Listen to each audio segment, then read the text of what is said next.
Hello everyone, আশা করি সকলে ভালো আছো। আমিও ভালো আছি। আর তোমাদের মাঝে নিয়ে চলে এসেছি আরও একটি নতুন এবং টেস্টি একটি রেসিপি। আজকে বানাবো সন্ধ্যার স্ন্যাক্সের জন্য ক্রিসপি বেবিকর্ন এবং ক্রিসপি ফুলকপি। আপনারা চাইলে এখানে যে কোনো একটাই বানাতে পারেন। তো আমি আজকে দুটো রেসিপি একসঙ্গে ট্রাই করছি। চলো তাহলে রেসিপিটি দেখে নেওয়া যাক। রেসিপিটি করার জন্য প্রথমে আমি কিছু বেবিকর্ন নিয়েছি, সেগুলিকে ডাইস শেপে কেটে নিলাম। আর সামান্য কিছু ফুলকপি, সেটাকে আমি ছোট ছোট করে পিস করে নিচ্ছি। ফুলকপির ডান্ডাটা আমি ইউজ করছি না, শুধুমাত্র ফুলের অংশটাই নিচ্ছি।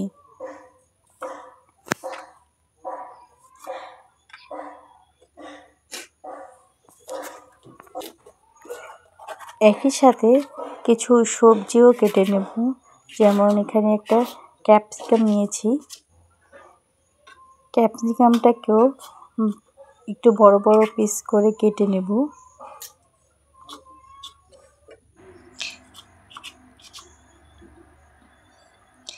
একইভাবে আমি এখানে কিছুটা আদা, রসুন এবং পেঁয়াজগুলি কেটে নেব। কিছুটা পেঁয়াজ আমি বড় বড় করে কেটে নেব। এখানে আমার সমস্ত সবজিগুলি ভালো মতো কেটে রেডি করা হয়ে গেছে। এখন গ্যাসে দিয়ে দেবো 2 কাপ পরিমাণ জল। জলে সামান্য লবণ দিয়ে একটু গরম হলেই কেটে রাখা সবজিগুলিকে একটু ভাপিয়ে নেব। এখানে পুরোপুরি সিদ্ধ করার কোনো দরকার নেই, 2 থেকে 3 মিনিট ভাপিয়ে নিলেই হয়ে যাবে। এখানে আমার কর্ন এবং কপিটাকে সিদ্ধ করা হয়ে গেছে। এখন আমি এর জলটা ঝরিয়ে নেব। জলটা ঝরিয়ে এখানে দিয়ে দেব রসুন কুচি, আদা কুচি, গোলমরিচ গুঁড়ো, লবণ,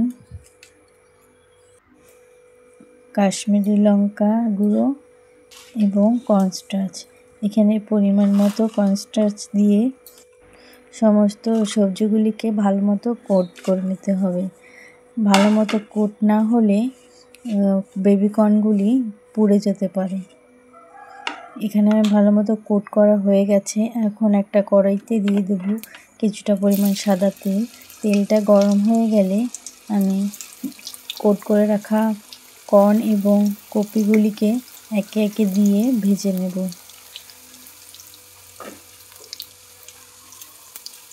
2 থেকে 3 মিনিট ভেজে নিলেই সুন্দর ক্রিসপি বেবিকর্ন হয়ে যাবে। এখানে শব্দটা শুনলেই আপনারা বুঝতে পারবেন কতটা ক্রিসপি হয়েছে। একইভাবে আমি কপিগুলিকেও ভেজে নেব।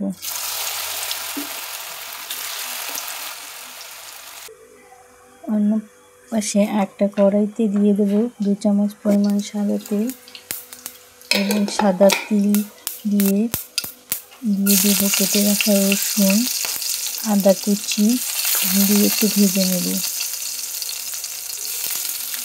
রসুন এবং আদা কুচিটা একটু ভাজা ভাজা হয়ে আসলে দিয়ে দেবো কেটে রাখা পেঁয়াজ, টমেটো এবং ক্যাপসিকাম একে একে দিয়ে একটু হালকা করে ভেজে নেব। এই পর্যন্ত যদি আপনারা আমার ভিডিওটা দেখে থাকেন, তবে কি কোথা থেকে দেখছেন আমাকে কমেন্টে জানাতে ভুলবেন না।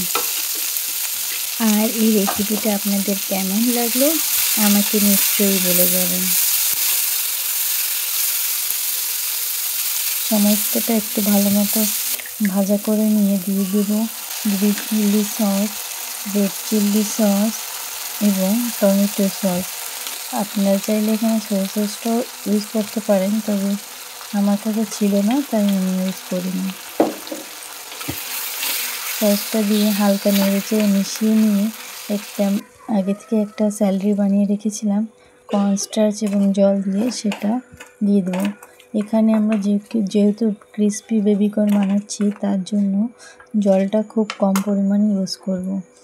এখন মশলাটা একটু গ্রেভি হয়ে আসলে দিয়ে দেবো ভেজে রাখা বেবিকর্ন এবং ফুলকপির ক্রিসপি বলগুলি দিয়ে হালকা নেড়েচেড়ে নামিয়ে প্লেটে নামিয়ে নিলেই রেডি ক্রিসপি বেবিকর্ন। এটাকে সামান্য তেল দিয়ে আমি গরম গরম সার্ভ করেছিলাম। রেসিপিটা কেমন লাগলো আপনাদের নিশ্চয়ই বলবেন। Thank you for watching the video.